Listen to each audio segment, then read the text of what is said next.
Bom, pessoal, então vamos iniciar a aula de hoje. Vou deixar ela gravada aí, né? Para quem puder assistir online aí, beleza. Quem não teve oportunidade pode assistir gravado, né? Eu deixo depois disponibilizado aí para vocês. Bom, então aí, boa noite, Rosiane, Dinaldo, né? Sejam bem-vindos aí ao curso. Meu nome é Anderson, vou me apresentar aí, vou ser o tutor, né? Que vou acompanhar vocês nesse curso de mecânica, de técnica em mecânica, né? Então hoje aí, pessoal. A gente inicia aí, né, com o C de fundamentos de mecânica, né? Então, é um pouco chato aí, pessoal. Na parte tem meio conta, um pouco muito continha, parte teórica, pessoal, mas essas unidades curriculares são fundamentais para a gente ter a base para o decorrer do curso. Vocês vão perceber que depois que a gente passar de módulo para o módulo específico um, até já na segunda eu sei que a gente vai ver fundamentos de usinagem, já vai ficar um pouquinho mais interessante, vai ficar um pouco mais. Vamos começar a ver um pouco mais lógica ali, né? Para quem nunca atuou na área, né?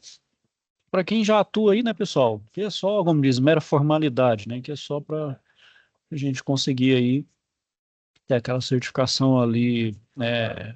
Impressa ali, né? Carimbado e tal, passar por todo o processo legal aí, né? Então vamos lá, pessoal. Deixa eu mostrar para vocês. Provavelmente a Flaviane, né, que é a monitora, deve ter falado da plataforma, mas de qualquer forma eu vou dar um apanhado geral e aí a gente aborda da primeira situação de aprendizagem, certo? As aulas aqui, pessoal, a gente vai dar uma vez por semana e eu sempre vou abordar sobre as situações de aprendizagem, que são as atividades que tem que fazer na parte AD, certo? Bom, aí caso vocês tiverem alguma dificuldade, quiser falar comigo, ó, ficou um pouco complicado aquela aula, aquele tema, tem como você dar uma aula extra e uma aula a mais, a gente dá um jeito aí, né? Procura um horário, encaixa um horário e dá uma aula a mais aí, a gente explica mais um conceito, trabalha mais sobre ele, certo, pessoal? Eu quero que vocês contem comigo, certo? Pintou dúvida, pessoal? Não deixe passar. Pode passar. Pô, eu respondo a qualquer hora, qualquer momento. Eu estou disponível lá, eu respondo vocês, certo? Respondo vocês aí prontamente, o mais breve possível, ok? Sempre tento ser o mais assertivo aí, é, mais prontamente disponível para vocês aí. Então, contem comigo aí para essa jornada. Bom, pessoal, então mais uma vez, bem-vindos. Deixa eu compartilhar a tela e mostrar para vocês a plataforma. Não, muitos de vocês aqui já devem estar na plataforma, já devem ter acesso, provavelmente deve ter acessado alguns recursos. A Flaviane, tenho plena certeza que ela já deve ter falado da plataforma para vocês, mas não custa nada, né, pessoal? A gente falar aqui e dar uma reforçada. Bom, então, quando vocês entram, pessoal, a primeira coisa que vocês entram, né, quando entra, vem aqui, né, aparece as UCs, né, por exemplo, a UC por exemplo, do módulo básico, que é Fundamentos de Mecânica e Fundamentos de Usinagem. Nosso primeiro aqui é Fundamentos de Mecânica. Então, pessoal, ele tem esse período de realização. Então, iniciou no dia 9 do 10, já tem uma semaninha aí, e vai finalizar no dia 10 do 12. Bom, o prazo, pessoal, pode até parecer um pouquinho ali, nossa, tem muito tempo, mas vamos tomar cuidado. A gente sabe como o tempo aqui está andando rápido, né? Então, o que eu preciso de vocês, pessoal, é disciplina, porque o EAD é uma das coisas que exige, né, por parte de quem estuda, né, de quem faz e vive o estudo EAD à distância, disciplina, principalmente com horários, né? A gente entende, pessoal, que para vocês terem um bom aproveitamento de estudo, o ideal é vocês estudarem 15 horas por semana, né? Vocês podem dividir isso em 7 dias, do jeito que vocês acharem melhor. Por isso que tem a flexibilidade. Cada um aí vai fazer o horário, mas desde que seja 15 horas semanais.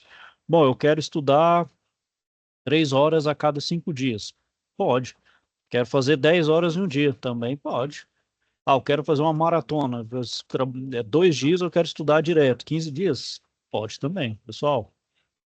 O importante para vocês terem um desempenho satisfatório. A gente entende que é 15 horas semanais aí de estudo, certo? Aí fica totalmente a critério de vocês de como fazer isso. E outra coisa que peço a vocês, pessoal, não se prendam só às web aulas aqui, tá bom? As web aulas, como o tempo é pouco, em torno aí de 1 hora, eu dou só aquele norte para vocês, eu não falo tudo. Para aprofundar, vocês têm que despender de mais tempo, né? Então, só 1 hora contando com a web aula, eu digo que é insuficiente. Então, Aqui a gente dá um apanhado, fala algumas coisas, mas não é completo, né? Assim como qualquer curso, né? Seja ele um nível médio, tecnólogo até um superior, né?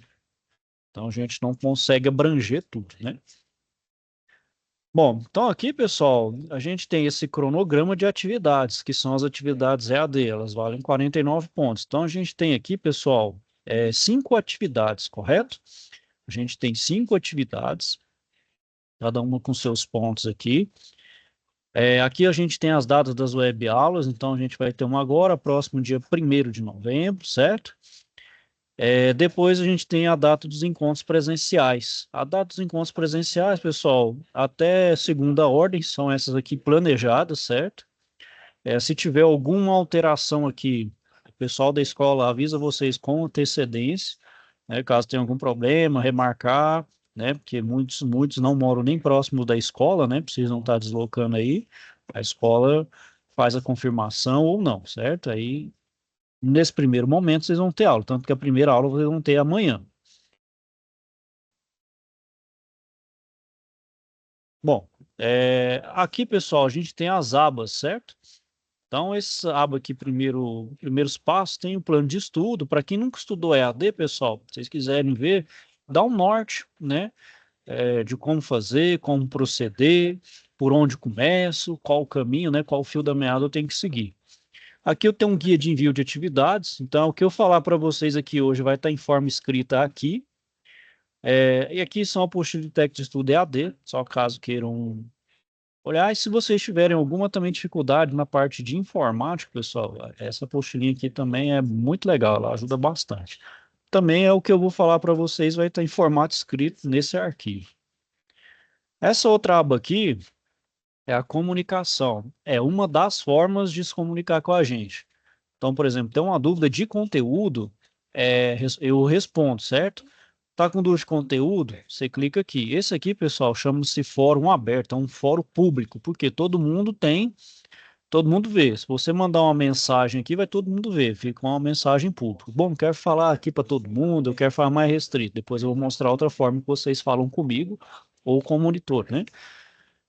Bom, aí eu tô com dúvida de conteúdo, quero mandar uma mensagem aqui. Como é que eu faço? Clica aqui, ó, clique em responder, coloca a sua dúvida aqui e coloca enviar mensagem ao fórum. Aí a mensagem chega aqui, aí para todo mundo chega como se fosse um aviso, né? Um lembrete lá, ó, a pessoa, né, um colega mandou uma mensagem no fórum.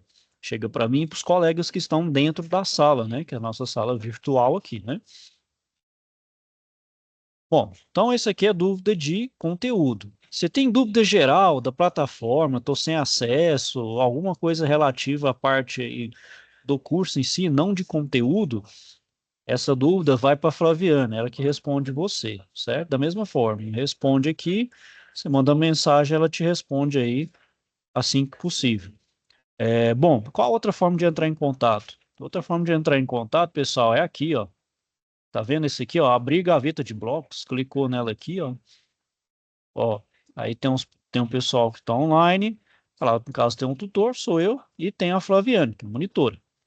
Bom, eu não consigo mandar mensagem para mim mesmo, mas eu quero mandar mensagem, por exemplo, para a monitora. Aí ela vai aparecer, ó, tanto para você, quanto para mim aqui, quanto para a monitora, a Flaviane, tem esses dois ícones aqui, ó. Então, se você quer mandar mensagem para mim, você aperta aqui, ó, mensagem. Aí tá vendo? Ó, mensagem para a Flaviane. Se for aqui, vai ser mensagem para mim. Se for aqui, é e-mail. Aí chega no e-mail. Aí o que que é? Chega nesse balãozinho aqui, ó, que é o menu de mensagem. Então, por exemplo, quero falar com a Flaviane. Clica aqui e escreva a mensagem, da mesma forma. Chega um aviso para ela pelo e-mail que alguém mandou uma mensagem. Aí ela vai entrar na plataforma e fazer a resposta, assim como comigo também. Se mandou uma mensagem para mim, chega até a mim como um lembrete, um aviso no e-mail, né? Aí eu vou fazer a resposta, vou te dar a resposta. O prazo que a gente tem, pessoal, até 48 horas úteis, né? Eu, por exemplo, consigo responder antes aí, mas caso não consiga, estiver no meio de semana, no feriado, alguma coisa assim, ou fim de semana, já na segunda seguinte, lá pela manhã, eu já consigo responder todos, certo? Mas o nosso prazo é 48 horas, tanto para o tutor, né, e para a monitor. Bom, essa outra aba aqui, pessoal, é videoaula. Essa videoaula, o que que é? Bom, toda aula, por exemplo, essa aula de hoje, ela está sendo gravada. Então, eu vou gravar ela e a gente vai subir aqui, ó, com formato de link de YouTube, igual esse aqui de ambientação, né? Olha lá, se eu clicar aqui, ó, tá vendo? É, tá vendo? Aí vai como link de YouTube. Aí, se você quiser assistir aqui, pode. Se quiser clicar no YouTube lá e assistir também vai, ó, tá vendo? Assiste no YouTube. Então, é uma forma de acesso. Então, sempre vai ser postado aqui. As aulas são sempre gravadas, né? Essa outra aba aqui é a aba biblioteca. Essa aba aqui, por enquanto, não tem nada, pessoal. Eu vou colocar aqui só achar que tem algum material pertinente que ajude vocês a complementar aí o processo de ensino-aprendizagem para da parte de vocês, eu coloco aqui. Eu também sempre falo para minhas turmas que esse espaço aqui da biblioteca é um espaço colaborativo.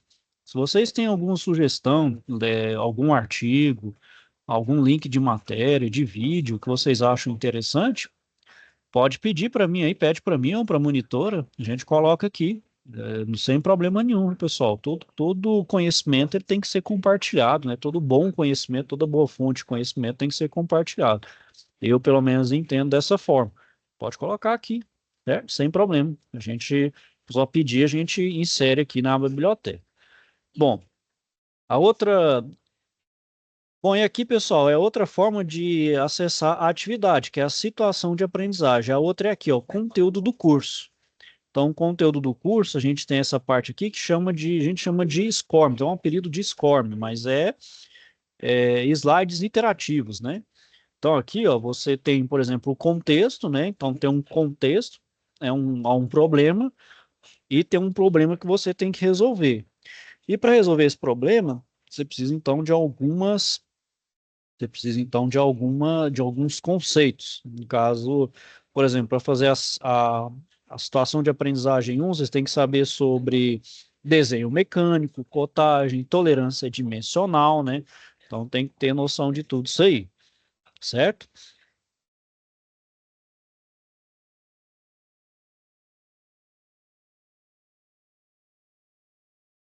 E pessoal, então aqui você acessa o contexto e a atividade, ó, tá vendo? Então aqui, ó, contexto, ó, eixo mecânico, aí tem o contexto, tem um videozinho aqui, depois tem, ó lá, ó, interpretação e aqui a atividade, ó. Tá vendo? Atividade um, ó. Tá vendo? Aí você tem que fazer, por exemplo, essa atividade que é a interpretação de um desenho mecânico. Eu vou falar isso para vocês já já. Bom, a outra forma aqui, pessoal, a outra forma que tem de acessar é aqui, ó, que tem a SAP, aí tem uns arquivos. Ali é em forma de como se fosse história em quadrinho, fica mais lúdico, para quem tem dificuldade, por exemplo, com aquela leitura mais corrida, tem daquela forma. Aí quem quiser um texto mais formal, aqui tem também, aonde a gente expõe aqui, ó, clicou, beleza, tá aqui, ó. Ó, aí tem as questões aqui. Bom, aí você fala, bom, professor, como eu faço a resposta da atividade? Tenho duas formas. Que você pode estar fazendo. Você pode estar fazendo o download, como eu acabei fazendo aqui, fazer de forma digitada, né? Então, digita, salva, pode ser no arquivo Word, pode ser no Excel, manuscrito também. É manuscrito, você tira uma foto, faz o envio. Como eu faço o envio? Para o envio, pessoal, vou mostrar para vocês aqui. Vou entrar como se fosse um aluno, correto? Mostrar para vocês aqui. Então, um aluno, aí aqui, ó, vou fazer um envio. Ó, vou adicionar o envio, certo? Então vem aqui, adicionar envio. Agora, pessoal, vou fazer aqui de duas formas. Aqui eu estou supondo que vocês estão fazendo em um computador. Depois eu vou falar para vocês se estiver usando um celular. Então aqui no computador, pessoal, vai aparecer aqui, né, como eu estou fazendo agora. Vou abrir aqui, ó, o Windows Explorer, né, que é onde ficam as pastas, né, ficam os arquivos. Então eu vou pegar um arquivo qualquer aqui, né, aí eu vou clicar e arrastar, ó. Deixa eu ver se eu consigo. Ó, aí se eu quiser marcar vários de uma vez, ó, eu aperto com o botão Ctrl, né? O Ctrl do teclado e vou selecionando vários. Ou se quiser, ó, Eu clico com o botão esquerdo aqui do mouse, numa área em branco, e arrasto, tá vendo? Vai pegar um monte de arquivo de uma vez, ó.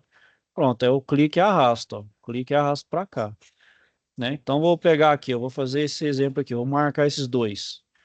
Aí tem que tomar cuidado com o tamanho, só aceita 50 MB, mas não fique preocupado com isso. Tamanho de arquivo aqui, vocês não vão usar nenhum arquivo muito grande. Pode se preocupar com relação a isso. Ó, tá vendo? Então são vários arquivos de uma vez. Então você vem aqui, salvar mudanças. Olha lá, ó, enviado para avaliação. Você fala, nossa, pessoal, eu errei lá, lembro que eu errei, fiz uma coisa errada, entreguei um arquivo errado. Ou eu corrigi, pedi para vocês fazerem correção. Como é que faz? Você pode editar o envio, onde você edita o arquivo, ou se quiser, você pode remover. Olha lá, vou remover. Ó, removi. Aí você fez o envio, chega um aviso para mim, ó. Colega aqui, né? Por exemplo, a Rosiane entregou a tarefa, enviou a atividade, enviou a SAP 1. Aí eu vou aqui e faço a correção. Correção da mesma forma, pessoal. Tem 48 horas para poder corrigir e dar um retorno para vocês, tá bom? Aí fiz aqui o envio. Certo, pessoal? Até nessa parte aqui, vocês entenderam como faz o envio? Tá tudo certo?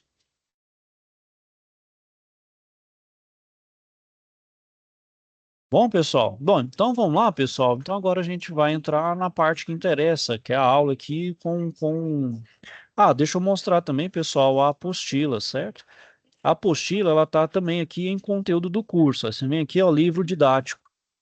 Aí clica aqui, dá um link, certo? Infelizmente, pessoal, vocês não conseguem baixar esse arquivo para acessá-los offline, ou seja, sem uma internet. Por causa de questão de direito autoral, né? Enfim, uma proteção aí de um produto intelectual está protegido, né? Então vocês só acessam online. Bom,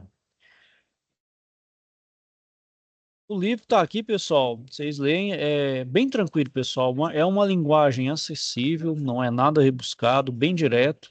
Então, assim, coisa bem rápida vocês conseguem ler e ter uma boa absorção do conteúdo que vocês precisam para poder desenvolver a habilidade de vocês aí, certo? Bom, o outro sugestão que eu dou para vocês é vocês baixarem um aplicativo, chama Meu Senai, Estante Virtual Meu Senai. Então, vocês vão na loja de aplicativo, né, do celular de vocês e pesquisa sobre esse aplicativo. É um aplicativo do Senai, pessoal, onde vocês fazem um cadastro gratuito, não se cobra nada, absolutamente nada. É um cadastro, você cadastra um login com uma senha, geralmente o login é um e-mail, uma senha. Fez o login, pessoal, vocês têm acesso a todo o livro do portfólio do Senai, todos os livros do portfólio do Senai. Então, do Tecmecânica, Eletromecânica, refrigeração, eletrotécnica, o livro que vocês quiserem no nosso portfólio, vocês têm acesso. Da mesma forma, igual aqui no nosso livro, vocês só acessam online. Não tem como acessar offline nem baixar o livro, certo? Por questão mesmo de direito autoral. Eu acabei esquecendo, pessoal, da situação de aprendizagem do envio, considerando o celular. Então, quando considera o celular, então vamos lá, a gente vai à situação de aprendizagem, envio, adicionar envio. Aí no celular, pessoal, vocês têm que vir por aqui, ó, adicionar, que não vai ter como você clicar e arrastar, porque o celular não tem como isso. Então, você tem que vir aqui, ó, adicionar, aí você vem procurar, aí você tem que ver onde você salvou a atividade, abre e joga lá. Depois faz o envio, chega o envio até a mim, certo? Então, essa é outra forma de fazer envio. Bom, bom, agora sim, pessoal, vamos então para a parte que interessa, que é vamos lá, que é a matéria aí, né? Então vamos ler o contexto aí da primeira atividade, para a gente entender como se faz, certo? Então, um dia antes de sair de férias, a Dalton recebeu uma tarefa inadiável: fazer o controle de qualidade de um lote de 20 eixos mecânicos. Para isso, ele precisou entrar em contato com o escritório de projetos para solicitar os desenhos mecânicos das peças fabricadas naquele lote. Então, aqui tem um exemplo da peça, né?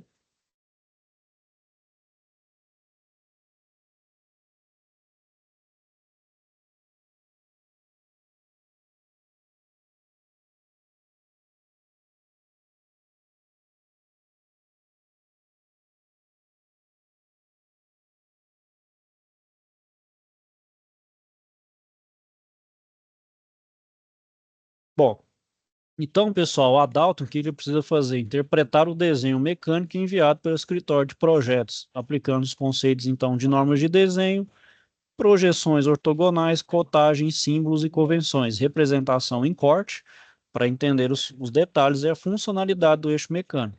Então, pessoal, é uma das, né, das habilidades que a gente tem que ter enquanto técnicos, né, na área da mecânica, que é justamente pegar um projeto e fazer uma leitura daquilo que está sendo projetado, no caso aí uma peça, né? Então tem que saber qual que é a função de cada detalhe da peça, né? A localização de cada uma das partes, para que serve, qual que é a função, qual que é o diâmetro, qual que é a lógica daquele desenho ali. Que geralmente ou a gente projeta para alguém fabricar ou nós mesmos fabricamos, né? Então passa por um processo de fabricação. Então a gente tem que ter uma boa leitura e interpretação, por exemplo, a gente fabricar. Ou se a gente está projetando, saber então desenhar, expressar da forma correta o desenho, para quem vai executar, né, executar a peça, execute da forma correta, como eu pretendia no desenho, né? Se eu não fizer, se eu não expressar da forma correta, o meu projeto ali, a minha peça, ela vai ter erro de fabricação, ela vai ter erro de medida, então vai dar problema, certo? Então, por isso que eu tenho que ter essa habilidade. Bom, pessoal, aqui são exercícios que, por exemplo, o que, que é cada parte ali, né? Então, por exemplo, essa aqui é o rasgo da chaveta que eu estou cortando aqui, né? Então, vamos lá, é isso daqui? Beleza. Aí você arrasta as peças aí, né? Não é pontuado, né? Bom, então, pessoal, a gente tem que ter noção desses elementos do desenho mecânico. Então, é a linha que forma o desenho, as projeções em primeiro e terceiro diético, também vou falar, né, que é quando a gente decompõe um objeto 3D em desenhos em duas dimensões, né, a cotagem, né, onde eu vou colocar as dimensões do meu desenho, símbolos e convenções que tem em um desenho, seções e tolerância dimensional. Bom, então, pessoal, as linhas, né, então, são utilizadas para estabelecer padrão, né? E elas vão sofrer variações de acordo com as recomendações técnicas, né? Isso é regido por norma, uma norma ABNT por trás, por exemplo, de linhas, né?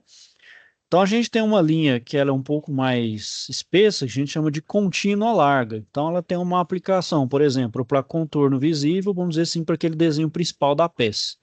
A gente tem uma linha contínua mais estreita, que ela é aplicada para linhas de intersecção imagináveis, para linhas de cotas, linhas auxiliares, para linhas de chamadas, as achuras, os contornos de seções batidas na própria vista e linhas de centro curtas.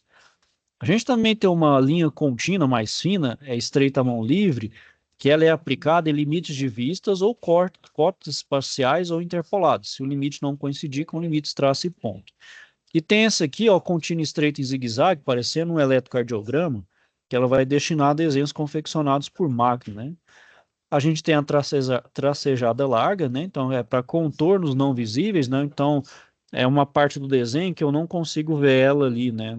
É o olho nu, então ela fica, por exemplo, eu tenho uma parte aqui, ó, que ela está tampando essa parte de trás. Então, para representar essa parte de trás, eu faço um tracejado. E nessa parte da frente, por exemplo, eu faço ela em linha contínua. Então, é assim que eu faço a representação. A gente também tem essa linha de traço e ponto estreito, que representa linhas de centro, né? Então, quando a gente quer representar um furo ali, ou um furo centralizado, uma parte centralizada, a gente usa essa linha. Também para a linha de simetria, caso eu esteja lidando com peças simétricas, né? Então eu faço uma linha ali representando que as peças, ao passar aquela linha, ela tem simetria, ou seja, elas são iguais dos dois lados. E para trajetórias, né? A gente tem essa aqui que é traço e ponto estreita e larga nas mudanças de direção, é quando eu quero fazer um plano de corte, né? Então eu quero fazer um corte ali que passe em toda a linha ali onde eu quero, né? Eu uso essa aqui para fazer, por exemplo, mudança de direção, né? Tem essa aqui, traço e ponto largo, onde eu indico para as linhas os perfis com indicação especial, e traço e dois pontos estreitos. Então, é para contorno de peças adjacentes, posição limite de peças, linhas de centro de gravidade, o centro antes de conformação e os detalhes situados antes do plano de corte, né?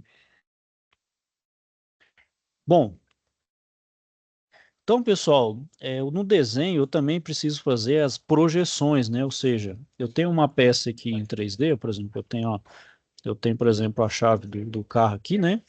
Bom, eu posso decompor essa chave em 3 dimensões, né? Então posso olhar, ao olhar essa chave aqui de frente, eu vou projetar ali em 2D o que eu estou olhando de frente. Se eu olhar ela por cima, eu vou representar como se estivesse olhando ela por cima. Se eu olhar por lado, eu vou projetar, né, a peça 2D do lado. Então eu vou decompor essa peça de 3 dimensões para as 2 dimensões em cada vista que eu olhar, que chama de vistas essenciais. Então isso faz parte da geometria descritiva, né? Então é como eu estou olhando aqui, né? Se eu estou olhando a peça de cima, eu vou projetar como se estivesse olhando por cima. Se eu olhar aqui para o lado, tá? Então eu vou projetar como se fosse olhando para o lado. E aqui nisso aí, pessoal, a gente decompõe também em quadro de 4 diedros, né? Conforme também a norma internacional, a gente só consegue, a gente representa, né, para questão de padronização internacional, a gente só tem 2 projeções, a do primeiro e do terceiro diedro, né?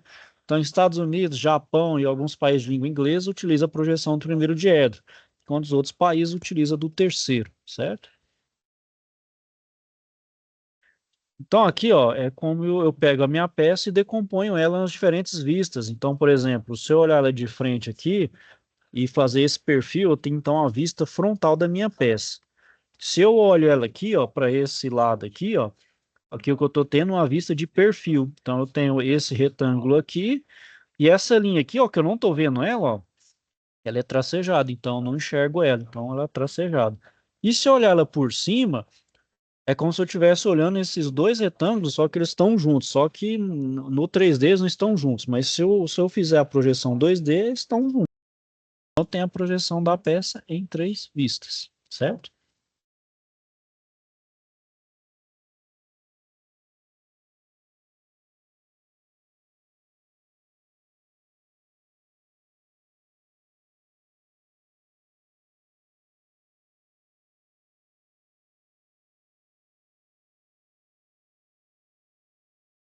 Bom, além então das vistas, né, pessoal, eu preciso então dessas vistas, eu preciso dimensionar, né, eu preciso das dimensões da minha peça. E isso eu faço pela cotagem, né? Então é um conjunto de símbolos que vão padronizar as informações dimensionais de um desenho.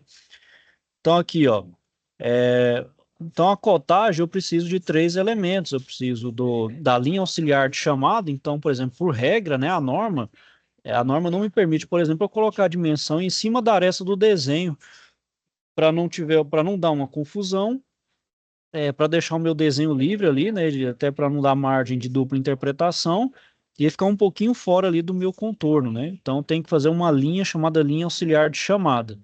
A outra é a linha de cota, onde a dimensão, por exemplo, de um lado da peça, de uma dimensão da peça, e a dimensão em si, né?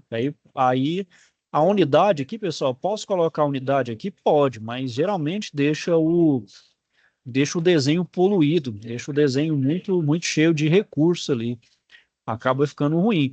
Geralmente, a unidade, ela é indicada lá no carimbo, lá na legenda, unidade, milímetros, metros, decímetros, centímetros, enfim. Então, aqui está desse jeito aqui, certo, pessoal? É assim que se faz a questão da cotagem, certo? Bom, na simbologia também, pessoal, a gente tem um símbolo, então, do primeiro diedro, né? Quando eu faço o desenho projetado no primeiro diedro, é dessa forma. Se é do terceiro diedro, eu só inverto. Eu coloco o meu trapézio aqui, ó, invertido, como se fosse espelhado, né?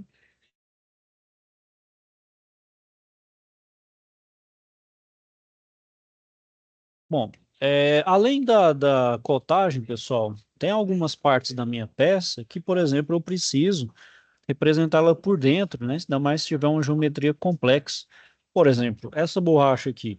Se eu fizer uma projeção dela, se eu fizer apenas as projeções aqui externas, tá ok. Agora, faz sentido, por exemplo, eu fazer um corte dessa borracha se é um objeto maciço. Por que que eu vou fazer um corte? Eu já sei que tudo aqui é preenchido com borracha, com outro com material qualquer, então tem necessidade. Agora, se for um material que ele tem uma geometria por dentro ali complexa e eu preciso representar num desenho, então eu preciso fazer um corte, ou fazer uma seção, né?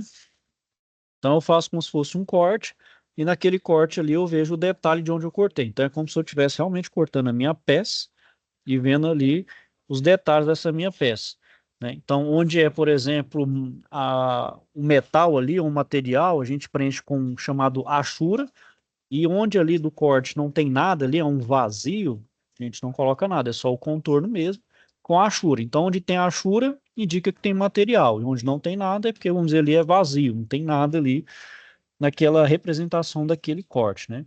E do corte, pessoal, do corte a gente tem um chamado corte total, a gente faz o corte fora a fora, a gente pode fazer quantos cortes forem necessários, dependendo da complexidade da minha peça.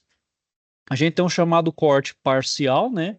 Onde só uma parte mesmo que eu preciso ali ver um detalhe da minha peça, né? Ou meio corte, que é só uma parte do corte também que não precisa apresentar ele todo, já que a peça tem um certo nível de simetria. O que é simetria? É um lado igual ao outro. Então, peça simétrica eu não preciso apresentar, fazer um corte total. Se uma metade é igual à outra, para que eu vou fazer um corte total, né? Não tem necessidade, certo? Bom, além da cotagem, né, pessoal, a gente tem que pensar também que é, a minha peça aqui, ela está sendo projetada e ela vai ser fabricada. Ao ser fabricada, ela vai ter um erro, né? Então ali vai ter um erro. Pode ser um erro por parte do operador, pode ser calibração da máquina, já não está muito boa, vibração que já tem na própria máquina, então a máquina vibra, pode gerar um erro ao se fabricar. A fiação, por exemplo, se eu estiver tratando de um torno, ou um CNC ali, a minha ferramenta de corte já não está com a mesma fiação, então ela vai gerar um erro. É, a falta de experiência, por exemplo, o operador ali, pode ser que esteja cansado e vai começar a gerar um erro. E esse erro, pessoal, tem uma tolerância, então esse erro posso tolerar, né? Justamente por isso. E essa tolerância, pessoal, depende muito da aplicação, né? Se o meu projeto exigir uma tolerância muito, mas muito pequena, então eu tenho que fazer a peça no mais rigor ali, né? Para fazer o mais próximo da dimensão nominal. Se não tem tanto, então tem uma tolerância que pode ser maior, ou seja, eu tolero um erro maior, que eu chamo de tolerância, uma tolerância dimensional. Então é o tanto que minha peça, né? O valor ali, uma dimensão da minha peça, ela pode variar ali, né? Então, um erro aceitável para minha peça. Então, vamos supor que eu tenho essas duas peças aqui. Eu tenho um furo e um eixo aqui, né? Esse eixo aqui, ó, ele tem 28 de diâmetro, assim como o furo, né? Então, ele vai ter uma tolerância de menos 0,021 para o eixo e mais 0,021 para o furo, né? Então, aqui eu consigo ter uma tolerância nessa faixa. Então, ele vai ter o mínimo de zero e o máximo o mínimo de menos 0,021 e o máximo de zero.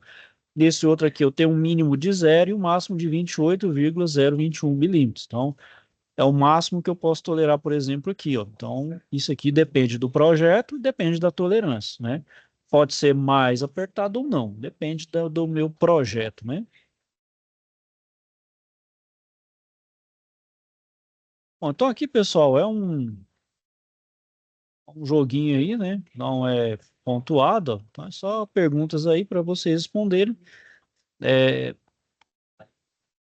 Então, olha lá, vamos só fazer um aqui, olha lá. Sobre o desenho técnico-mecânico, é correto afirmar, não deve seguir convenções, cada projetista cria sua forma de apresentação? Não, né, pessoal? A gente sabe que precisa de um projeto normatizado, né? Tem que ser por norma, né? Então, ele tem que ser padronizado. É o mesmo desenho geométrico? Não necessariamente. Posso fazer um desenho geométrico artístico, ele é livre, não tem nenhuma coisa técnica, né, prática ali, né? Então, para que seja entendido corretamente, tem que ser padronizado? Ok, então é isso mesmo. Aí, eu vendo? Acertei. Então, aí vocês vão fazendo aí, certo, pessoal? Tudo aí que a gente viu aí. Não é pontuado, tá bom? Bom, pessoal, então aí vai a nossa primeira atividade. Então, vamos lá. Agora é o momento de você apoiar a Dalton com os conhecimentos que adquiriu nos conceitos essenciais. Então, após interpretar o desenho mecânico, responda as questões a seguir em arquivo Word, né? Então, você pode fazer isso no Word, pode fazer à mão, certo, pessoal? Conforme vocês acharem melhor. Então, eu vou pegar aqui, ó,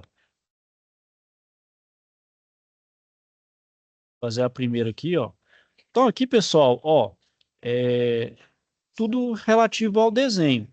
Então vamos lá, ó. Quais as dimensões do rasgo da chaveta? Bom, então a gente tem que primeiro identificar o que é o rasgo de chaveta.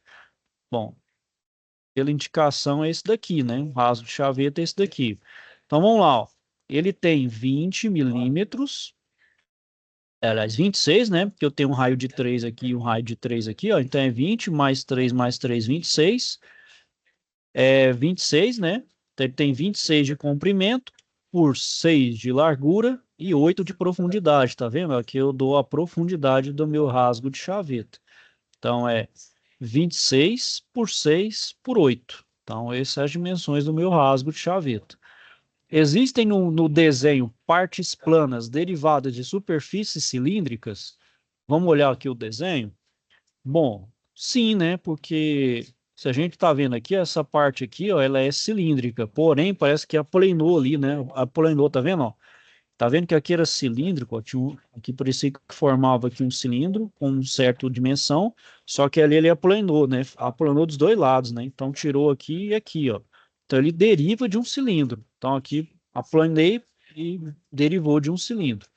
Então, onde é possível identificar? A gente identifica pelo corte CC, pela seção CC que a gente vê que derivou de um cilindro, né? Então, tá vendo, pessoal? Com a leitura a gente consegue fazer a, a gente consegue fazer as respostas aqui. Ok, pessoal? Com relação aqui, alguém tem alguma dúvida, algum questionamento?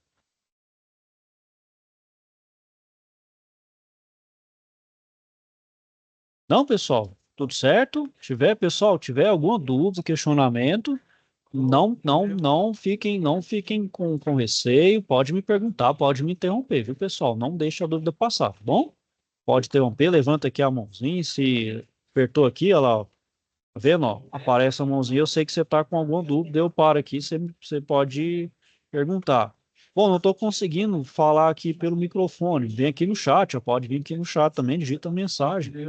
Aparece aqui para mim, eu consigo te ajudar aí, tá bom, pessoal? Qualquer forma aqui, pode me chamar a atenção aí a gente te responde aí, beleza? Então vamos lá, pessoal, vamos continuar então aí. Então eu vou falar de um outro assunto, pessoal, até para poder já dar uma noção do que vocês vão ver na aula presencial. O que vocês vão ver na aula presencial? Vocês vão ver sobre metrologia, que é fazer, que também é uma das habilidades que a gente tem que ter, né? Que é a habilidade de instrumentação para medir, né? Fazer medição. Então, principalmente paquímetro, micrômetro, né? Relógio comparador e outros aí, né? Então, vamos lá, vamos entender aqui o contexto 2, certo? Bom, então, pessoal, após analisar o desenho técnico enviado pelo escritório de projetos, a Dalton deu continuidade ao processo de controle de qualidade das peças. Então, ele recebeu um relatório do laboratório de metalografia, as especificações do material que foi utilizado para a fabricação do lote de peças. Será necessário desencadear uma série de ações, como conferir no relatório as especificações do material utilizado para a fabricação do lote e descrever qual tipo de tratamento térmico superficial pode receber, calcular limites dimensionais que mantenham a qualidade e funcionalidade das peças conforme o desenho recebido, especificar os instrumentos adequados a serem utilizados na bancada de medição da oficina, né? Então, fazer a conferência mesmo, né? Então, isso, por exemplo, tem a peça pronta, o que que a gente faz ali? A gente vai medir para ver se realmente está conferindo, né? Tanto do ponto de vista de dimensão nominal, quanto de tolerância, está dentro das tolerâncias, se está dentro do que foi especificado no projeto, para a gente então conferir se o processo está ok, né? Então, isso é controle, chama controle de qualidade. Então, a metrologia, pessoal, a metrologia é sinônimo de controle de qualidade, né? Então, quando se fala, toda indústria tem, né, sua área de controle de qualidade. O que que é isso? É verificar se está tudo certo, se está tudo dentro do especificado, né? Tanto em norma quanto projetado. A verificar se não tem nada fora do padrão, né? Fora do que foi estabelecido.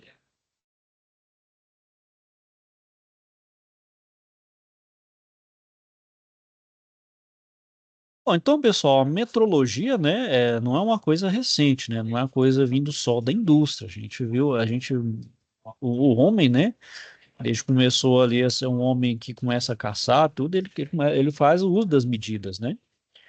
Então, até chegar então nos dias atuais aí, ela passou por diversos processos e etapas de mudança. Então, desde medidas, né, aceitas tendo como base a dimensão do corpo humano, como a gente sabe, a chamada sistema métrico imperial, né, que começou a utilizar as medidas do rei, né, que é o pé, o polegar, a jarda, né, o pé, então até e também fenômenos naturais, como a posição do Sol em relação à Terra, né?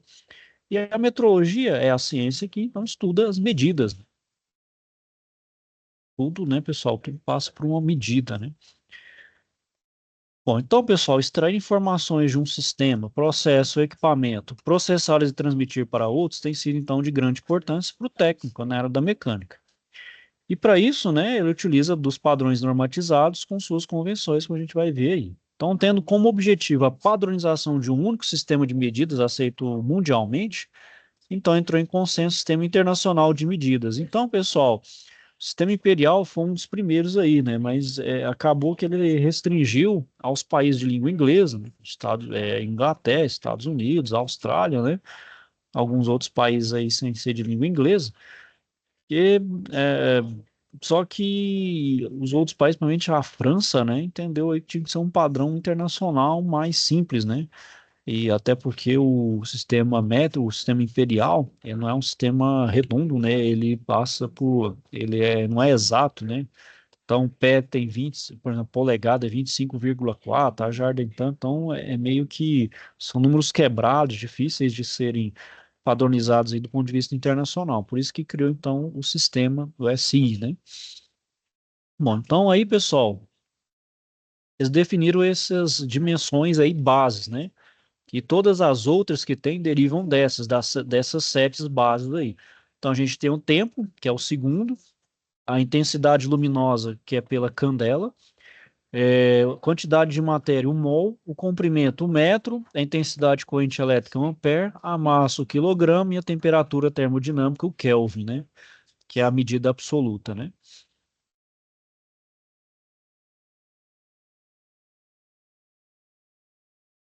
Bom, na metrologia, pessoal, a gente tem duas formas de fazer uma medição. A gente pode fazer, então, a medição direta, então, onde tem a grandeza medida diretamente no mostrador, né? Então, eu vou lá, meço, eu faço a leitura, ou se for digital, já sai a leitura pronta. E as medições indiretas, que faz por comparação. Então, por exemplo, o relógio, o relógio comparador, né? A gente faz ali por um alinhamento, né? Então, o relógio comparador, você vai, então, vendo ali a medida de um padrão, que gira em torno de uma média, né? Então, por exemplo, para centra, para centralizar ali, pessoal, para centralizar, né? Então, pra centralizar o torno, né? É em torno do centro. Então, o centro é o meu marco zero. Então, se eu for para cima ou para baixo, né? Vai ter indicação positiva ou negativa. Então, eu preciso dar vamos dizer assim, dar uma ajeitada ali no material para poder alinhar corretamente, certo?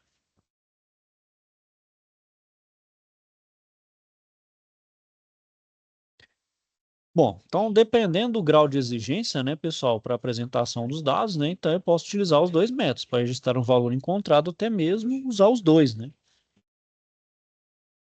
E para fazer esse método, pessoal, eu preciso de um instrumento, né? Então, não adianta, como é que eu vou fazer um método direto sem um instrumento aí, né? Então, a gente tem a régua graduada, a gente tem por exemplo, a régua graduada, né? Ela é chamada de escala graduada, é a mais simples, né? Porque ela só mede ali coisas lineares, né? Então, por exemplo, pode ser assumir escala em milímetro ou polegada, né? Tem resolução de 1 milímetro e resolução até de meio milímetro, ou 1,32 avos de polegada, conforme o modelo e grau de precisão. O paquímetro, que praticamente vai ser o parceiro de vocês mesmo aí, quem trabalha na área com medição. Então, ele é o mais utilizado, né? Então, ele abrange todas as partes das medidas que são realizadas, né? E o paquímetro, pessoal, ele tem várias formas, tanto formato analógico digital, pode ter resolução de 0,1 milímetros, 0,05, 0,02 milímetros, depende da precisão que você está trabalhando, certo?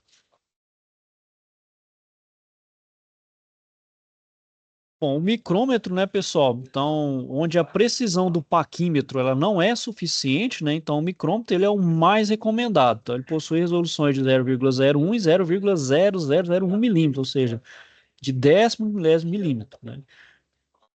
Então, sua construção, né, faz o instrumento muito preciso, né, com um ótimo custo-benefício, né? Nem 10, pessoal, é quase a décimo de milésimo aqui, né? Então, 10 mil vezes menos, né? Então, devido à sua construção, o micrômetro, então, não é um instrumento com gama de medição muito alta. Então, pela precisão, né, para vocês terem uma ideia, com o micrômetro eu consigo medir uma espessura de um fio de cabelo. E tamanha a sua precisão, no micrômetro, pessoal, tem essa área aqui, ó, onde eu posso colocar a mão, porque o calor da minha mão, se eu colocar o calor da minha mão onde eu vou medir aqui, ó, tanto na parte do micrômetro quanto no meu objeto que eu vou medir, pode interferir e dar uma leitura falsa. Então, tem essa alça justamente para colocar a mão e poder fazer uma medida correta, né? Tamanho, nível de precisão. E a treina, né, pessoal? Isso aqui é muito mais pessoal da área que tá, da construção, né? Que mede, por exemplo, grandes distâncias, né? Ah, e onde não precisa tanta precisão, né? Então, por exemplo, no nosso caso da mecânica aqui, onde a gente mais utiliza o paquímetro e depois o micrômetro, a treina aqui não é muito no nosso caso, né? Raríssimas, né? E a gente vai utilizar. E aí, pessoal, depois eu vou continuar a falar falar dos demais assuntos aqui. Bom,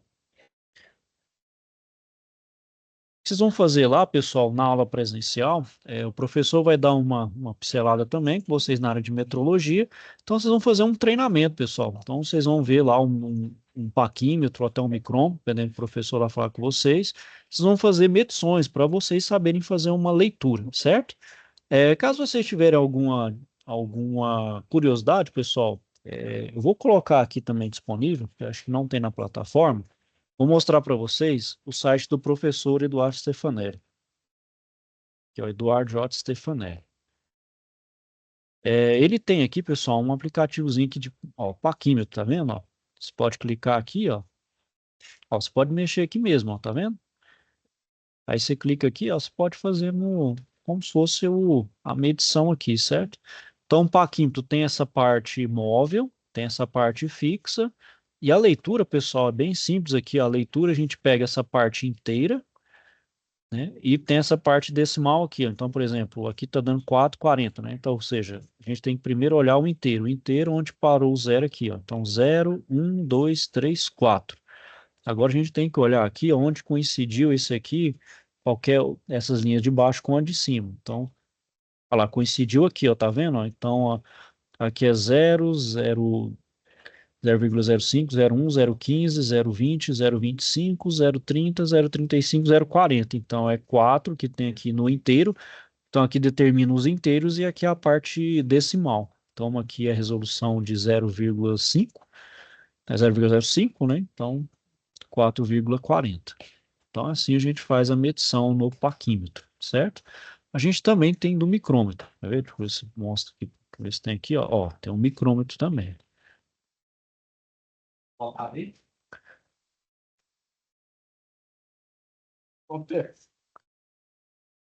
Então, aqui, ó, vamos fazer a leitura. Então, a leitura, pessoal, no micrômetro a gente tem a leitura do inteiro, dos meios milímetros e a parte decimal. Então, por exemplo, aqui, ó, 0, 0,05, 1, 1,5, 2, 2,5, ó, tá vendo? Então, aqui a gente tem um meio milímetro.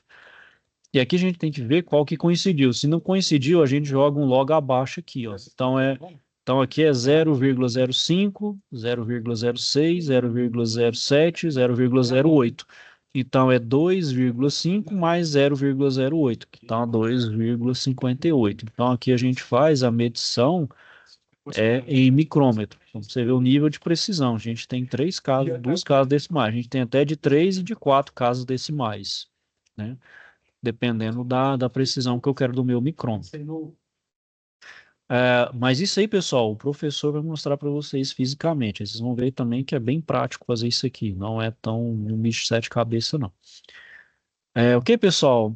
Por enquanto aqui, alguém quer falar alguma coisa? Tem alguma dúvida, um questionamento? Aí na próxima aula, pessoal, eu vou falar das outras atividades aí, tá bom? Por enquanto, vamos ficar aqui só na atividade um. E eu quis também falar aqui, dar uma antecipada que vocês vão ter lá na aula presencial, certo? Caso queiram também dar uma olhada, pessoal, olhem no livro também, a parte de metrologia. Tá aqui, ó. Deixa eu ver se eu.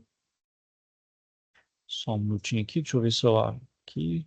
Pelo do curso. Vamos aqui, ó, na apostila, se vocês quiserem dar uma lida, para também não chegarem totalmente sem noção lá sem nenhuma noção do que vê lá na aula, né? Ficar não muito perdido, né?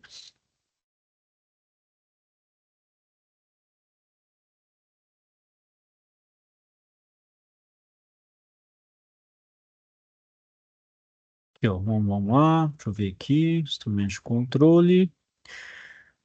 Aqui, ó, instrumentos de medição, ó, quiser dar uma olhada também aqui, ó, além do que eu falei aqui hoje, pessoal, que é o capítulo 2, né?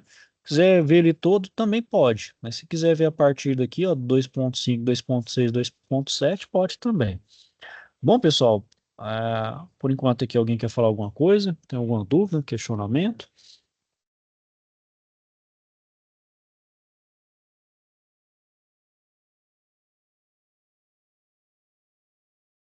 Tudo certo, pessoal? Bom, então, não tendo dúvidas aí, eu vou finalizando a aula aqui por hoje. Se tiver alguma dúvida, questionamento, então, pessoal, não deixe de procurar, tá bom? Então, isso aí, vou desejar a vocês, então, uma boa noite. Fiquem, então, todos com Deus, um bom fim de semana, né? Quem for descansar, e a gente for um bom trabalho aí, um bom turno. Fiquem com Deus e até a próxima.